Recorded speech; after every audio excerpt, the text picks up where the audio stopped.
Hey there, Dimitri from Total Physical Therapy, total-pt.com. What we're going to talk about today is how the neck relates to the shoulder, or more importantly, how the shoulders impact the mobility of the neck. So last time we talked about how poor posture or rounding of the shoulders limits how much mobility your shoulders have. And if you correct that posture, the shoulder has a lot more clearance. So you can cue back to the previous videos for specifics. But a lot of that also does have a huge impact on your neck position and your neck mobility. So I'm going to give you a very simple example of sitting posture, which we touched upon a long time ago, but now is a good time to discuss that. So if I sit and I slouch and allow my hips to roll back, what occurs is my lower back collapses, my hips tilt posteriorly, and my shoulders go forward and my head goes forward. So obviously we all know this is bad on a bunch of levels. One, what we're discussing today is that's as far as my shoulder goes.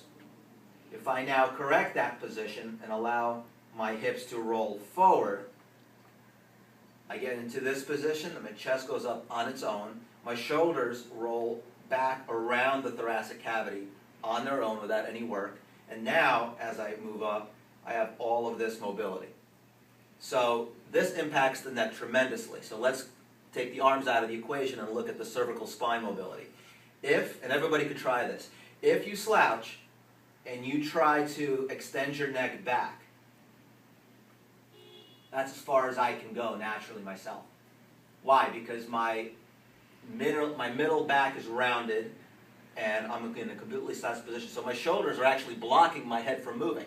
If I now correct that position and do the same thing, I just doubled, if not tripled, my mobility. Why is that? Because, again, your cervical spine sits on your thoracic and lumbar spine. And if you flex everything and jam your head forward, you're already engaging the neck in forward flexion, which means it cannot go back. But by getting yourself upright, and this also pertains to standing posture, but it's more evident in sitting.